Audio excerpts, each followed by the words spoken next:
me close. Show me I'm the one you want to be with. Hi guys, welcome back to The Hustle with Shameeka Fishley. Today is episode 5 and I'm here to welcome my guest, TyronWebster. How are you doing today? Yeah, I'm alright, thanks. How are you? I'm not too bad, thank you. Again, like the last two episodes, we're in quarantine, and of course I'm still in Iceland, and Tyron's in Manchester. So Manchester live, big up, big up, big up. 0161. You're from Leeds. Yeah. Learn that Leeds 0113 all through. So we're gonna keep doing the FaceTime interviews / episodes until everyone is allowed to see each other. Until Miss Rona has left the galaxy. Until Boris changes his mind and, you know, the government stop messing around and putting everyone's life on hold. But yeah, thank you for coming onto the show. Thank you. It's been in the plans a long time. It has been, but I'm happy we're finally doing it. Yeah. Now we've got this time to be creative and let our bodies have a little catch up with life. Exactly, because everyone's been grafting way too hard. So, do you want to tell the Hustle fans a little bit about yourself? So, my name is TyronWebster. I am a singer-songwriter. I'm from Leeds, grew up in Leeds. I've moved to Manchester 5 years ago now. Just for music reasons, really. I signed a weird management contract, which kind of like put me on hold for about 2 years because they didn't let me do anything. But now I'm out of that, and now I'm releasing my own stuff, doing my own thing. Got my little team, so for Heather, Chris and Adriano, my little team, which I think is quite important to get behind. Just literally just grafting, like making music, releasing it. Yeah. So, was there not any music opportunities for you on a personal level in Leeds, or did you just want to get out?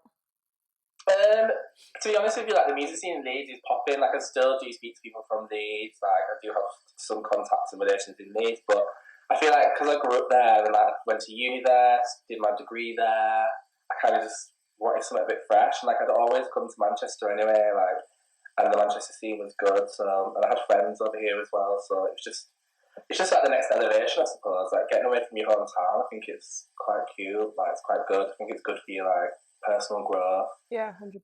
Still do have contacts in Leeds and stuff, which is good. But and all your family's still in Leeds, isn't it?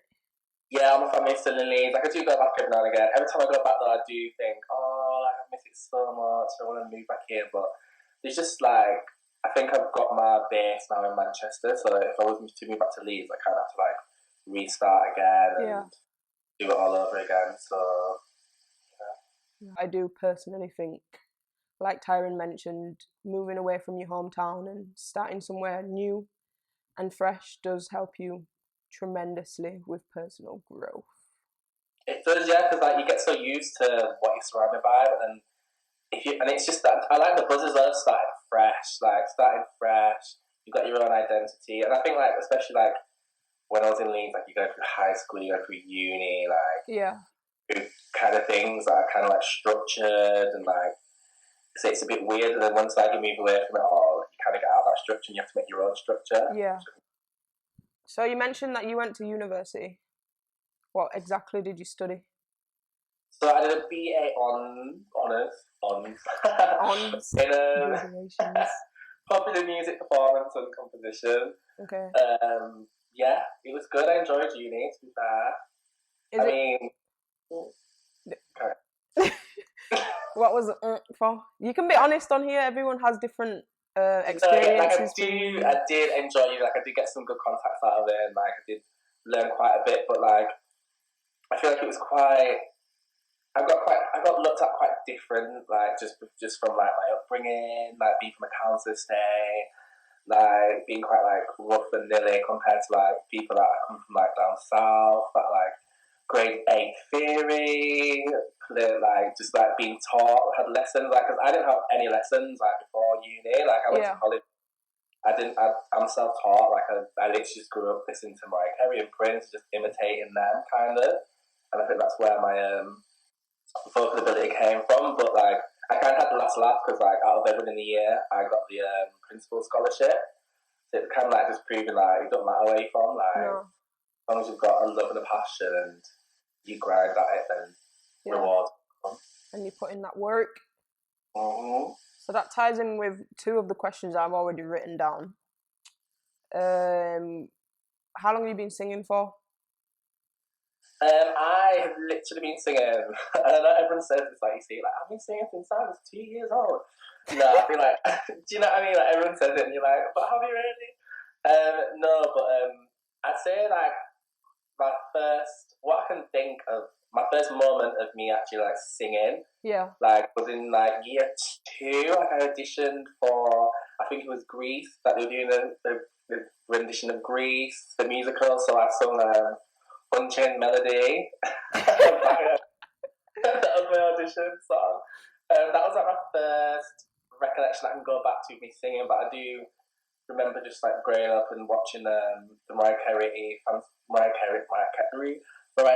Fantasy Tour on VHS. Like I used to watch that back to back, like to the point my mum had to get my own TV with video combo because literally that's all I wanted to watch all day. That and the Purple Rain movie. Yeah. I feel like I just did imitate that. Like I used to like put on little shows in the front room. But yeah, I'd say that's my first recollection of like me singing. But like I took it seriously. I'd say in high school. I'd say like with like the school concerts in high school and stuff. Like that was my and like in lunchtime, I'd go and just like chill in the music room. This guy was always singing in high school, on the way to school, on the way home from school. We've known each other for a long time now. Yeah. And we had our differences in primary school, aka war zones, 2 different primary schools. And then we ended up going to the same high school, and he's always been known for just singing. And obviously causing trouble every now and then. But you know, that's okay. Don't let the pretty face fool you, guys. But he is talented. And I'm glad you're pursuing what you wanted to do, to be fair. Because a lot of people don't do that. Yeah, exactly. But I feel like it's because, like I said before, like it depends really, doesn't it? Because like me growing up, like obviously like, you know my upbringing, like I had not the best upbringing, like it's quite, you know, I'm adopted, like my upbringing was quite abusive, which I'm like not ashamed of or anything. Like if I had somebody that was so open and talking about it when I was growing up, I feel like it would be good. So like I speak about it whenever I can, to be fair. But like just having that sort of upbringing, like you get surrounded by certain crews, certain attitudes, and yeah, so like you've got to kind of just like get out of that mode and just pursue what you want to do. Do you know what I mean? Like, likewise with you as well. Do you know what I mean? Exactly. At what point did you realise that you actually had a true talent to take it further? do you know what? Like literally though, like I don't think I ever thought of it like that. You know, like I knew that I was good. Like I knew that I was good. Like people giving me compliments. Like it was nice to hear. Yeah. But I don't think there's a moment where I was like, oh, do you know, actually, like, I'm well good. Like, I'm going to carry on doing this. I kind of just did it because, like, it was like an escape for me. Like, it was an escape for me. It was something that I was good at, like, because I wasn't the most academic flower in the box. So, like, singing was like, that was everyone. I liked the compliments. I'm not used to getting compliments. Like, people compliment on singing. So, I just kind of took it seriously. And I was like, okay, yeah, I'm going to take this seriously now. I'm just like, do it. I'm going to learn about the craft. I'm going to teach myself. Yeah. I don't have the facilities to have vocal lessons to afford to go to this. Do you know what I mean? So I kind of myself. I hear that. Right. Have you mentioned about Mariah Carey and Prince, and that's what you were stuck on, and it was kind of an inspiration. But do you have one specific inspiration in the music industry, and why? Right now, or okay, right now, and then as you was growing up. Okay, that's far. As I was growing up, like Prince, everyone knows me. Prince is literally like when he cried, I literally like had to take like time to myself. I was heartbroken, but Prince is like a massive influence. I just always used to admire like the way he was. Like, he just didn't care. He was unapologetic. Like he used to wear heels. He'd wear like velvet. Like he just wasn't the norm for like a pop rock star, whatever he is. Yeah. Like, he didn't fit into any box, and I really just admired that. And just his swagger, his attitude, like it was just all like very enticing. So definitely Prince. Now, I'm very like it changes. Like honestly, like whoever I'm like inspired by at the moment, like it always changes. But I'd say one continuous person is I'd say Ray Black. My girl Ray Black. Like she literally like did it with that label, like got her name out there, made banging tunes, her music videos are fire. She really like dived into like she didn't break out of every single music video. It's like it reminded me of like growing up, like she'd set in like black hair shorts, like and then the video with the Gully Girls in Jamaica, like she just was just like herself, and like it got to a point that like she got signed with Island Records. So I feel like me being unsigned and doing it myself and stuff like that's a massive inspiration. And just like she's just mad talented, like words and lyrics, like she's empowering, like she's like it's very like female empowerment, but like I can find power in that as well. Do you know what I mean? Yeah. So in terms of your inspirations being themselves, does that play a massive role on you being yourself? Obviously, I know you, and Tyron doesn't care what anyone thinks, which is a good mindset to have. But how have your inspirations not caring what anyone thinks impacted you and your journey in the music industry so far? Like it is very like I've had like producers not want to work with me because I'm gay.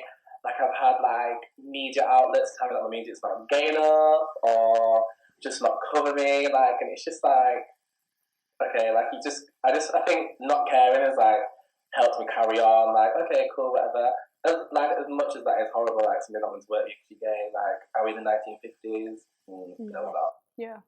But yeah, I just think having that attitude has helped me a lot because like people kind of realise it as well. Like I've been in sessions with people and they've been like, you know, I just love that you just say your opinion, talk out. Like say if I'm in a session with somebody that's like got more credits than me or whatever. Like I'm not afraid to be like, oh no, actually I don't think that would work. Like that's be yourself. There's only one you. Do you know what I mean? Like just be unapologetic for it. Like if they don't like it, it's their problem. And it's your music at the end of the day. Yeah, exactly. In your name. So you got to create that name for yourself. What's your favourite genre of music? You see now. You're just gonna start reeling off bare genres, isn't it? No, the thing is with me, yeah, like it's as bad as it sounds, like I don't really believe in genres, you know. Okay. Like I feel like nowadays music is so free and so expressive. Like you've got so many different elements of different genres in one song, so like it's hard to like box it all off into one. Like I'd say I do listen to a lot of like R&B, like Division, Sinead Harnett. She's good. And just like artists like that. Really, it's like I'd say like UK R&B. Yeah. Like, you know what I mean, like that. Because I think that's just what my music is as well. What my music's going towards as well. So you kind of got to take inspiration and listen to what's popping as well. Right. So if it's not a genre to you music heads, what would you class it as? Just what the message is perceiving out to Yeah, just the mood, like just the mood, just the feel, like what kind of vibe it's bringing across. I think because like you've got like R&B songs that have like sick guitar solos in, like which you put in like a rock genre. Do you know what I mean? I feel like now music has been around long enough for it to be just music. Right. Like, yeah. You know what I mean? Like my music is like my music on my Spotify is so vast. Like I want this class myself as a person that listens to R&B or a person that listens to pop. Like I think you've got songs nowadays that have classical pop songs that have classical elements in. So it's like just music. Okay. So you said that it took you a while to get a label and start because there was people holding you back. Do you think that helped you, in a sense, to actually be prepared for when it was your time to come out? Well, the thing is that I don't have a label at the moment. Like, I'm literally just unsigned. Yeah. Don't have a manager at the moment. Like, I'm literally just doing it myself. Like, when I first moved to Manchester, I got involved in this manager. And then basically, like, to be fair, like, during it, like, I did make some good contacts. I did do some good sessions. But he just wouldn't let me release my own stuff. Like, he was always an excuse. He was always a timeline. He was always this. He was always that. Yeah.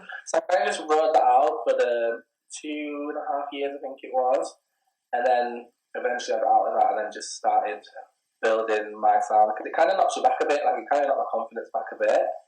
Because I thought, oh, am I not good enough? But then like, I kind of started to work on like, now like, it's my turn to like send my message out there as well. So yeah, I think like, I'm a bit funny about labels. Like, I think you don't really need them nowadays, especially in the era of streaming. Like, you can do it all yourself. Like I said, with Red Black, like she didn't have a label, like she wasn't on the label and stuff, and she got quite a big following and stuff. So it depends really what you want out of it, I suppose. Right. And if you've watched the previous episode with Graft, he also doesn't have a record label. He wants to produce his own in the next year or so, but he's currently working by himself with his own little team. So just throwing all that out there for you guys. It's really good to get your team behind you. Like my team are literally great. Like we've got Heather and Sophie who help with like all the imagery and like the styling and stuff. Then Chris, my producer, who I work with all the time, just gets the vision. We've worked since like uni. It's crazy. And I've got Adriana who brings like all the sauce. The sauce. Yeah. So it's just good to like have your team behind you, like people that tell you the truth and like also understand your vision as well. Yeah. So, can you play an instrument? I can play piano. Yeah. But, like, I can only play piano to write my own songs, like, just basic chords. Yeah. I would never go on stage and play piano because I like to perform, do you know what I mean? Like, I like to go You're an entertainer. on stage, like... You're an entertainer because you're extra. But we love you for it. It's fine. Or maybe, do you know what I mean? I'm not extra. Maybe people just, I don't know. Oh my god. Okay, so what's one of your favourite songs that you have out to the public? Do you know what? It really changes. Like, it actually does. Obviously, I've only got 2 songs at the moment. I've got a lot of material that's coming. But I'd say, like, I really vibe with my latest one, Dance with Broken Heart. It's, it's just that, I think it is just, that is TyronWebster, like, that is me, like, a sad boy, but like just always finding the happiness in it as well. I feel like you can find happiness in sadness. Like that's just my way of writing as well. Like my songs are quite sad, but then like it's weird because like it's still vibe to them. Yeah, it's like, very vibesy. Yeah, and you can find like the happiness in it. Like that was about a guy cheating on me, but then like I kind of just took it and was like, let's make it euphoric. Let's like be sad, but then like you're not because like you're just having the best time of your life. You know what I mean? Dancing with Broken Heart. I'm glad you actually explained because that was one of my questions on the thing. Like, what was it? I keep like, listen, I rant, you know, so if I keep... It's fine. No, it's fine because everything's tying in together, so it's fine. Because I was going to ask you what's the reason behind Dancing with a Broken Heart, but you just told us. So how did it feel when you released that? It felt... Do you know what? Because obviously my first release, Crippled, that was my first release. So it was a different feeling from the first and definitely. I was more nervous. I was more anxious. Because obviously like, the first one, everyone was kind of like a bit like shocked. Because obviously I told people, yeah, I'm a musician, singer-songwriter, for time and time, and obviously I couldn't release stuff. Yeah. But then like when I first see people, like, oh wow, like shit, like he actually is. Like wow, that's good. So in the second one, it's like, will people still have that same feeling? Will they be like, oh, yeah, I'll actually listen to it, or will they just listen to the first one because they were being nosy, do you know what I mean? Yeah. But it was different, but like the reception of it was just amazing, and like I said, that was written with Chris, who like I wrote like everything with, like, so it was good to like get our sound and our vision out there as well. How is it for you when you're performing? Because I know you like to be an entertainer. So like when you actually get on stage and you see people singing what you wrote, like how is that experience? Do you know what? Like, it was mad because I did my first gig like a week after I released the first single, Crippled. I did my first solo gig in Manchester, which is sold out. So it was mad, you know, because like people were singing Crippled back to me, and I was just a bit like taken back by it. But I haven't had like an opportunity to gig yet since I'm dancing with Broken Heart.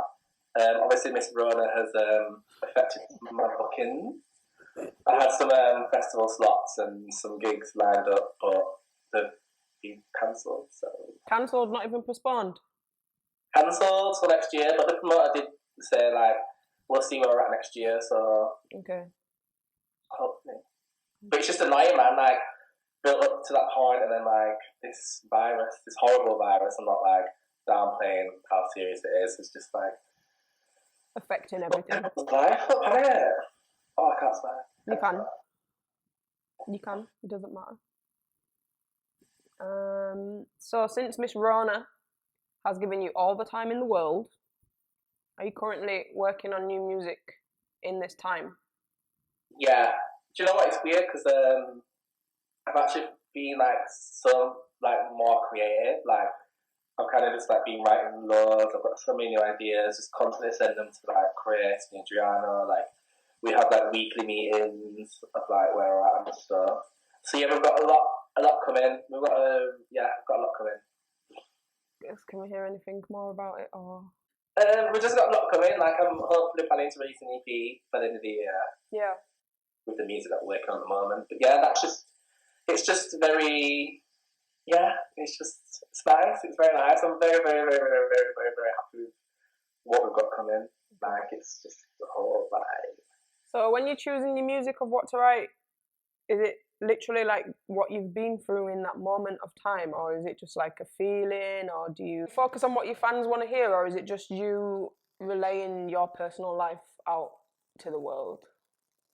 It's always my personal life. Like I feel like, especially being like brown and like gay, like brown queer gay, I feel like I've got a lot to say, and I would have loved growing up to have somebody like me to look at. Growing up, like I didn't have anybody that was like out at the time, gay and mixed race or black, person of colour.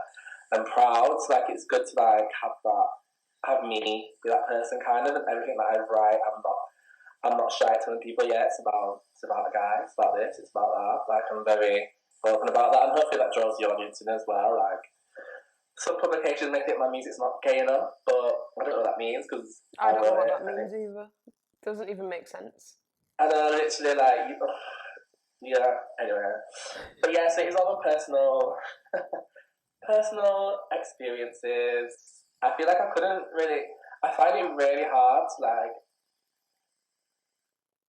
I can write a brief, but like say, okay, I want to write a song about this today. I find it hard to do that. Like I kind of just got like lyric books, plenty. I just pull up on that really. Since you was talking about LGBTQ, because you like to talk about yourself because you're a diva. For the people out there that don't understand LGBTQ, what would you identify yourself as? I'm a gay male. Okay, and what message would you give out to people that don't really understand the whole concept of acceptance? LGBTQ. Of even if it's just acceptance. I feel like we're in the 21st century. Like, let people live. Like, live and let live. If somebody wants to be gay, if somebody is gay, they're gay. If somebody is lesbian, they're lesbian. Like, why does it bother you? Like, I just think there is like some kind of like, people get confused with what it is. They think like we're all monsters, or like we're all just highly sex-driven people, like uncomfortable straight guys think that every gay guy fancies them. Like, and it's like, the tea is with her, so you over there, and then, you know what I mean, like, just mind mind your business. Yeah. But I mean, it's just, I don't really I just can do what I can do. I can spread the messages that I can spread. I'm not here to, because I feel like you can't really teach somebody that doesn't want to learn. Yeah, exactly. I do think I have seen from little cousins and little nieces and stuff. I have seen there is much more of a conversation about LGBTQ, and it is going in the right direction. There is much more acceptance amongst the young crowd, and education is the key. There does need to be LGBTQ lessons in schools when it comes to sex education, because then people, because obviously growing up you only get taught straight as normal, but then once you get into the equation of this in the sexual education lesson, then that would be seen as just oh, okay, cool. I mean, the media is helping. You've got shows like RuPaul's Drag Race. You've got more people on TV that are gay and out and gay, which is good. And it's, you know what I mean. Some of the top presenters are gay. People are going to be more accepting. It is representation that is obviously going to change it. Representation and education. Yeah.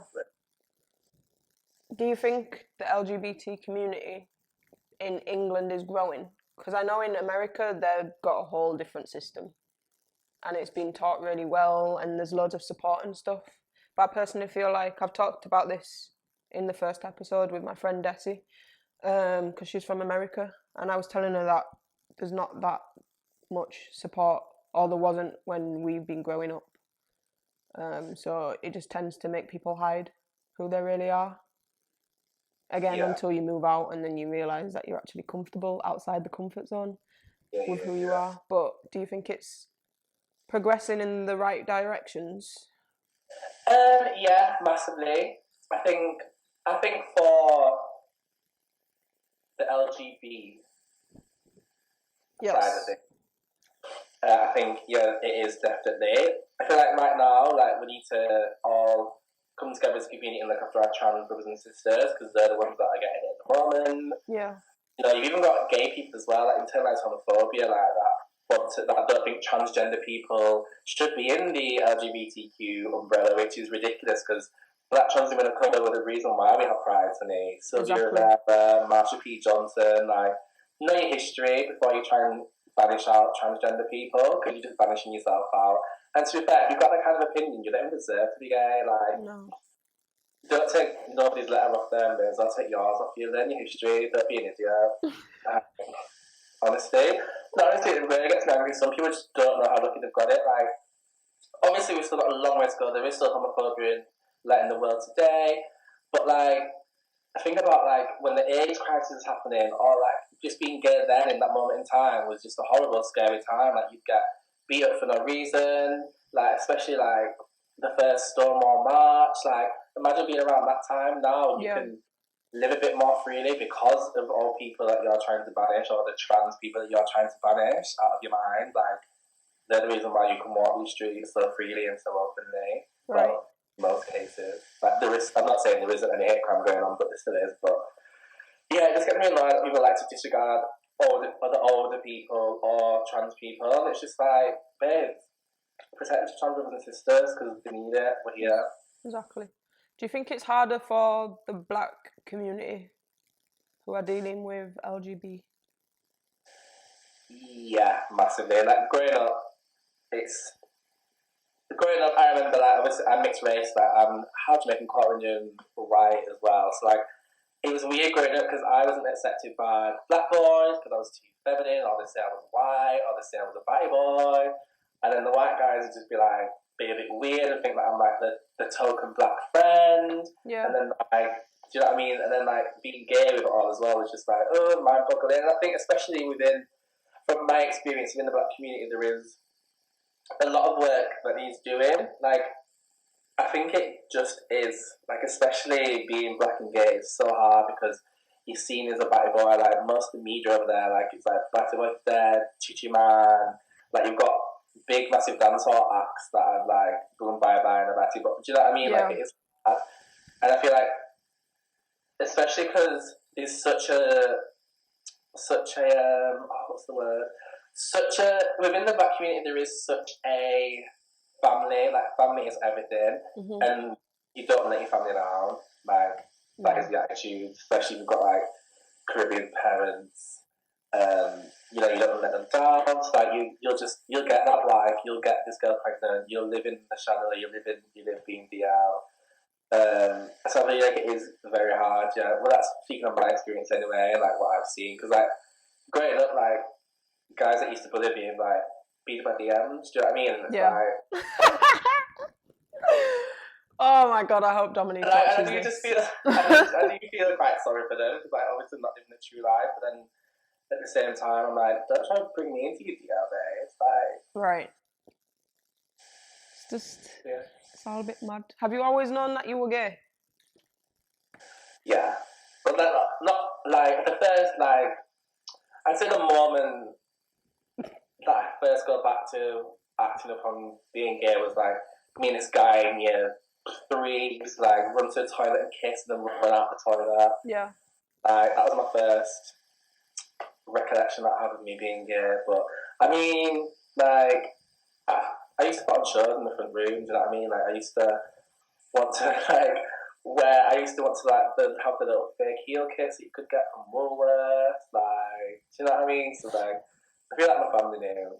Yeah. And then I was terms of it later. I already know the answer to this question, but I'm just putting this out there for the viewers. Do you have a type? A type? Do you know, that's tricky territory because, like... Here we go.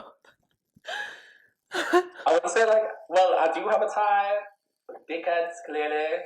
Boys that can't handle me. No, I don't really have a type. I don't think people have a type. People do have a type. No, but like I wouldn't say that I have a type because like it depends what you mean by type. Like I'd say I like somebody that's funny, somebody that's like quite family orientated, somebody that's like just a good vibe, like somebody that's like on my level, like creative, like no, I don't like I don't really know. That's a weird question. That's a type. What you just listed off. Yes, my type is like someone that's funny, someone that's like creative, like a creative person. But then again, like. I've learned this many guys from different everything, so it's just I feel like if you box yourself off. I'm gonna can't talk me. If you like box yourself off, just going for a certain time, you're kind of doing yourself with a disservice as well. Yeah, so it's better to explore everywhere. Yeah, explore all the avenues. Where you get your confidence from? Do you know what? I think it's because like I've been the lowest of lows, do you know what I mean? Like, I have, like, growing up, like, going through abuse, being living in an abusive household, all that jazz, like, being, like, homeless, like, all that stuff's happened to me. And, like, now that I'm out of it, like, thanks to my mum, Danielle, for adopting me, like, shout out. Hey, Angel. honey. I feel like I get it from, she instilled all the confidence and all just a whole new life into me. Like when she took me in, like what an absolute angel. She was only 18 at the time. I was 13. I was just a different person. Like just emotionally just damaged. But yeah, like just having her take me in, show me love, show me what a family is, show me what's right, what's wrong. Like she just instills all the confidence in me. Like that I could ever ask for.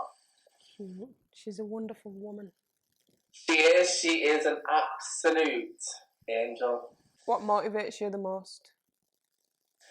My little brother, Kaiser, 100%. Like, I don't want him to have the life that I had growing up. Yeah. So, make my life different so I can make his life different. Do you know what I mean? Like, when he was born, honestly, like, literally the flip just, like, switched. Like, obviously before I was motivated, I was, like, dead on it, but like even more so now, like just see his little cute face, a little cutie. He's bad now though. Do you think like having a younger sibling in this generation, do you think it changes a whole different part of you when he was born? Like your whole mindset just changed, like to be based around him, kind in a way. Yeah, I do think that. I think like obviously I still go out and get loose and have stories to tell. Like I'm not like turning to an angel, right? I'm never gonna be that. Yeah. But I feel like he's always on my mind. Like, I always checking on him. Like, before I didn't have that, like, I was checking on him. Do you know what I mean? Like, obviously, I had my mum and everybody, right? But now, like, I just like, and also, like, I always think, like, if I see someone, it sounds really crazy, if I see someone on TV that's like a bad child or something bad enough a child, I'm like, somebody that's kind of they're getting hands. I get this sort of like, and my mum like took him to like nursery, and I was like, in my head I was like, I kind of don't want to go to nursery because like somebody tries to back him up. You can't be that bad sibling to go take out the people, them just pick me. No, I'm not. I'm just saying something to smash up. He can handle his own. He's a big lad. He is, you know, he's tall, man. I miss him. I haven't seen him in a lockdown, man. Oh yeah. There was something that you could tell your younger self. What would it be? If I could speak to myself, I would literally just be like, it's going to be okay, you're going to be alright, there's light, the goodness is going to come, and just keep doing what you're doing. Just don't try to change you, don't just be you, be unapologetically you. This is all going to pass soon, you're going to be your own person, and you're no longer going to be sad, really. That's what I'm saying. And if you could say something, if you could say something to like the younger generation or the people that are viewing this, because not everyone viewing these episodes are younger, they're actually older than us. So if you could give a message of motivation or inspiration or anything, just like a personal message, what would it be? Just be nice, be kind. Don't see everyone as your competition. Like, I feel like, especially in the music industry, like, nobody wants to help anybody because they see it as a competition. But if we actually all work together, we can lift each other up. Yeah. Like, and also, like, don't care what anyone else thinks. Like, if you're following your passion, you're following your passion. Like, keep at it, keep doing it. So and so might be higher than you, but everyone's on a different timeline. Everyone's on their own path. Everyone's on their own time. So just keep doing what you're doing. Your time will come. Do you know what I mean? Love that. Love that. Is there anything you want to ask me? What? I'm thinking. What motivates you, babe? Myself. But now my nephew. Well, I have loads of nephews and nieces, but because I didn't grow up with them, when Sikani had a baby, it's different. It's like totally different. So I think he's one of my main motivations because he actually looks up to me, and I know that he knows that I'm always gone. Like, I come into his life and then bam, I'm left again for like half a year to almost a full year. But now I think he's realising why I'm gone, because now he can say where I am and what I'm doing. I just want him to have someone to look up to, because I didn't have that in terms of family. To like look up to like fully. Like, obviously I had people like my brothers, my cousins, my sisters. Yeah. To look up me to. and Dominique as well. Yeah. But I'm older. Oh yeah. No, like on a big man level, like I didn't really. Yeah. Like, especially in my career and stuff and what I wanted to do, I didn't really know or have anyone to look up to. So this is kind of like why I want to do all of this, and I know there's people out there that need it. So yeah, that's my motivation. That's good. What would you tell your younger self? My younger self or my high school self? You just as a younger Shameeka. Be your own person. Because a lot of times I was my own person in a way, but I was just following the wrong people at times, and it jeopardized a lot for me. I'd get grounded and my mum wouldn't take my phone or my Xbox or the TV. She'd just stop me from going to football training, knowing that's the only thing that's going to get to me because I'm making the wrong choices. As you know, my childhood already. I was a bad little fucker, but... We all were a bit bad. But I wouldn't change it. No. So, like, I would also tell my younger self, no matter what you go through, like, you're always going to come out on top. Whatever you've gone through is going to mould you into what you're actually supposed to be. Yeah, exactly. So, that's it for real. That's all I've got for you then, really, babes. Lovely.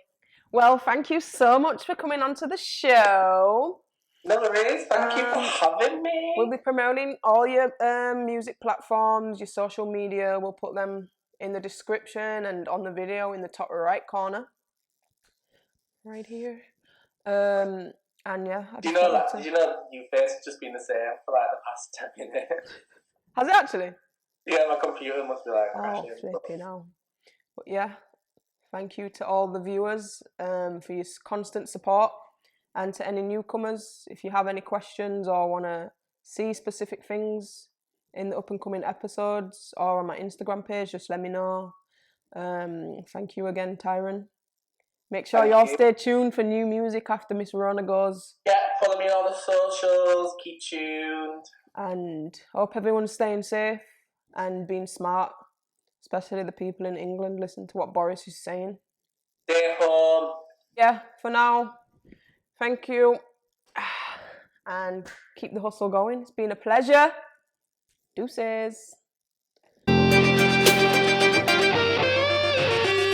I'm dancing with a broken heart, thinking about you and I.